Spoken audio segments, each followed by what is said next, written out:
1940s, they were firmly based in an American patriotic style based on the idea of World War II as a war to end Nazi racism abroad, and to combine that with the idea of fighting for American racial democracy at home.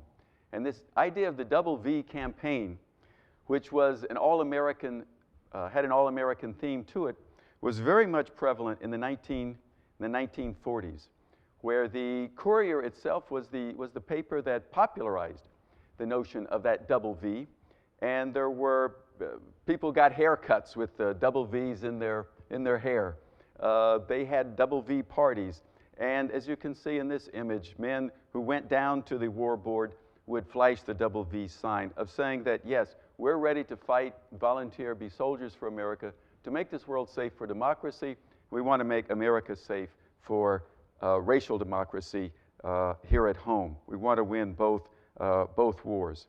Now, the struggle for racial democracy and racial justice at home drew on those powerful World War II beliefs and were combined with the idea of protest and slogans that had a reference back to the war.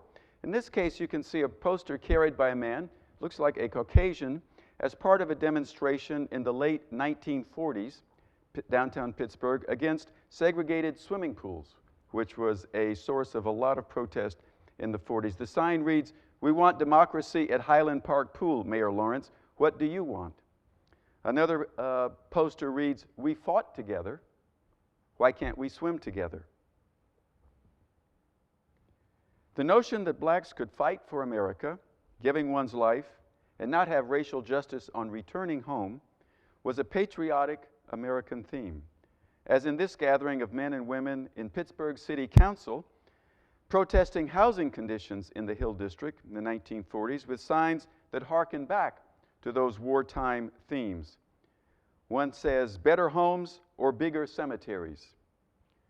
Another, "From GI latrines to Hill District outhouses." And "From GI foxholes to Hill District rat holes." The Pittsburgh Council, or the Pittsburgh Courier, also put up photos of its own with the same theme of racism as un-American.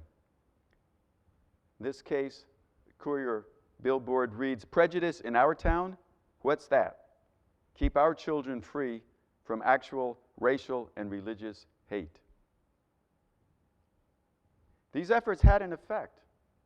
Mayor David Lawrence established in the 1940s a Civic Unity Council to promote interracial and intercultural cross-religious understanding.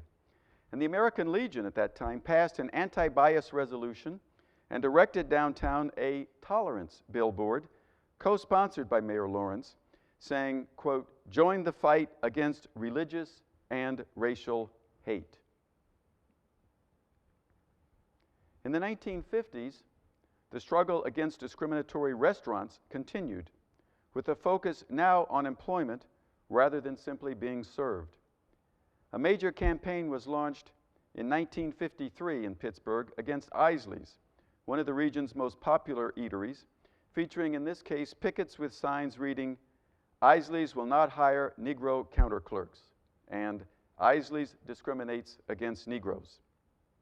In the 1950s, leading figures in the quickening civil rights movement came to Pittsburgh, where they were received warmly by the mayor and by the black community. Here, Mayor David Lawrence, in 1957, presents the key to the city to Roy Wilkins, NAACP Executive Secretary, in City Council chambers. In 1958, Reverend Martin Luther King came to town for a rally at the invitation of Reverend Talley, a Central Baptist church, and shared the pulpit with him. In 1959, Attorney Thurgood Marshall, famous for arguing the Brown versus Board of Education case before the Supreme Court and gaining a major victory against school segregation, came to Pittsburgh, where he addressed Wesley Center, AME Zion Church, in celebration of the 50th anniversary of the NAACP. Pittsburgh was visited by other national civil rights leaders, such as Stokely Carmichael, here speaking at a podium in Ebenezer Baptist Church.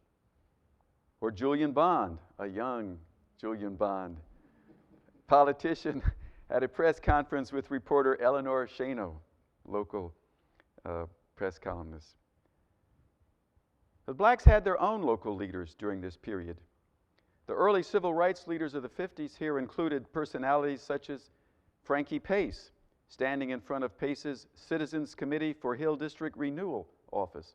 She was one of the leaders of the fight to revitalize the Hill District, the 1950s and 60s. Or Mal Good, leading radio announcer and civil rights advocate, both locally and he went on then nationally as well. Reverend Leroy Patrick, Presbyterian minister and NAACP activist.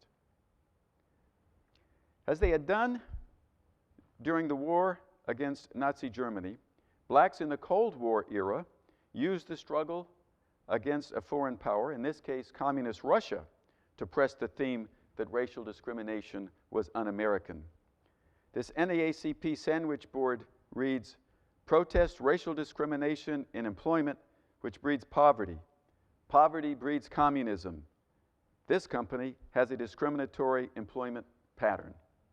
Pressing the case that fighting discrimination and fighting communism were linked struggles, as in this 1959 NAACP protesters downtown with its large American flag and armbands reading, "This company is helping Khrushchev bury America. Its employment pattern is discriminatory." In the 1960s, young people became more active in the fight against racial segregation, a movement which entered a new phase of direct action that began in 1960 with the famous sit-ins at Woolworth's lunch counters in Greensboro, North Carolina. The sit-in movement quickly spread throughout the South, but it also spread to northern cities like Pittsburgh, where it engaged young people more forcefully than ever and marked the beginning here of a heightened era of militancy and direct action.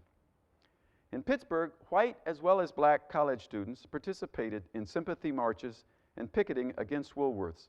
Not so much for its practices here, although Woolworths did treat its black customers rudely, but it did not bar them from eating. It just, as I understand it, encouraged them to go to the takeout window, as in support of blacks in the South and insistence that the store not cave in to local Southern customs.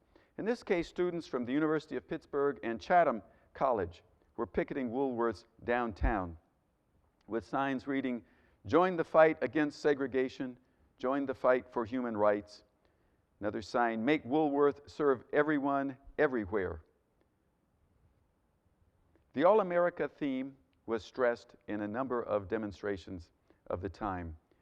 Men protesting, including Henry Smith and Mal Good and Bird Brown, carry signs here reading, quote, "The battle for civil rights is not only a Negro problem, but the concern of all good Americans." This was at Smithfield Street, 6th Avenue, downtown in 1960. The community especially campaigned for employment opportunities against a whole rafter of companies, such as the Giant Eagle supermarket. And the American theme was front and center in this 1961 protest against Beck's shoe store in a Buy Right campaign. The sign says, "Help Mr. K in Washington, hurt Mr. K in Moscow." Now, Mr. K in Washington, for those who were here at the time would know that would be John Kennedy. And hurt Mr. K in Moscow would refer to Khrushchev, yes. Protests against Kroger, the Greater Pittsburgh Improvement League, protesting in front of Kroger's grocery store holding signs reading, "Please do not patronize Kroger's. We want employment. Buy right by buying right." Blacks protested the hiring policies of the new arena in 1961 with placards reading, "Job opportunities for us too. We just want our God-given rights. The soundness of our cause should prick your conscience." Against mine safety appliances in Homewood in 1963. Freedom Now. Against Duquesne Light. Against Sears Roebuck and Company. against the hiring policy of U.S. Steel, saying, "We protest discriminatory seniority at U.S. Steel." And the lady who's leading that protest looks like she should have a lot of seniority if she had worked at U.S. Steel. I'm not sure, but she should. She's got seniority just in general. They protested the Board of Education, especially in terms of hiring and upgrading black teachers. Here, marching in front of the Pittsburgh Board of Education building in Oakland with a placard reading, "Citizens Committee says Negro teachers want upgrading now."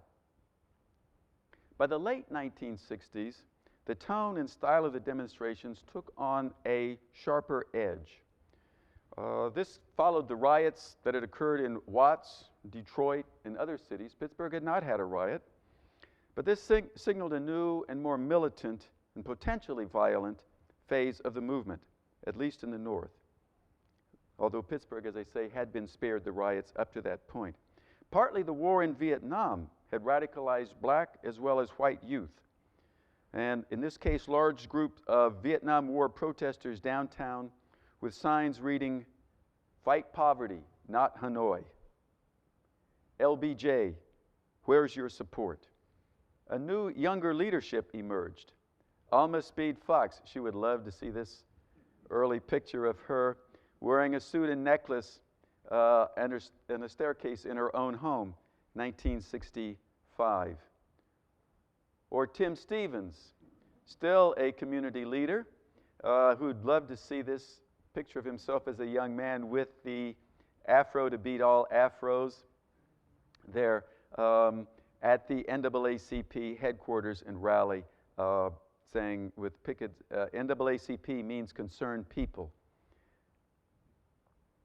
More nationalist styles appeared in the 60s as well. In this case, Salah Uddin, formerly known as Sam Howes, with his ankh necklace and his cap on there in a doorway in the 1960s in a more African style dress. Or Ed Iwari Ellis, who was director of the Halfway Gallery and a leader of the Black consciousness and Black arts movement of the 1960s in African style dressing. A group of the more militant dress leaders are pictured here, men seated at a press table, including that Iwari Ellis, Roland Hayes, Salah Uddin, and Tim Stevens, negotiating with one of the companies against which they had been protesting.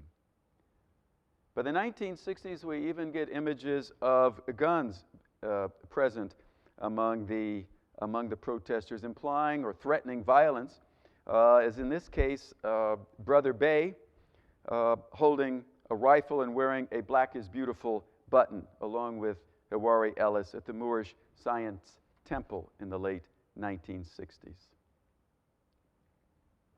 Pittsburgh did not really have a strong Black Panther branch, but it did have groups who were sympathetic to and inspired by the Panthers. In this case, we think marching in Homewood with a banner inscribed "Blood."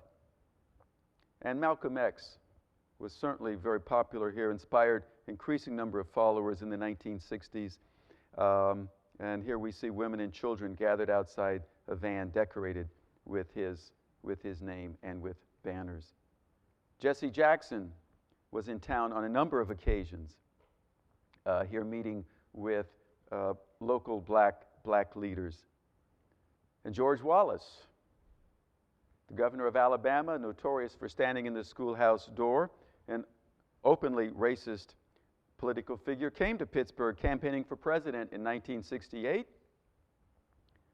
where he was warmly received, in this case at the Penn Sheraton Hotel, where he spoke, and he also spoke at the Civic Arena. He was warmly received in certain circles, but blacks, as this case in Freedom House down on Center Avenue, protested. Here is James McCoy and others outside the Freedom House with a sign in the window reading, "Black Citizens for Democracy Headquarters protesting George Wallace." And here a dramatic Harris photo of the riots which climaxed the protests of the 1960s. This in 1968 of a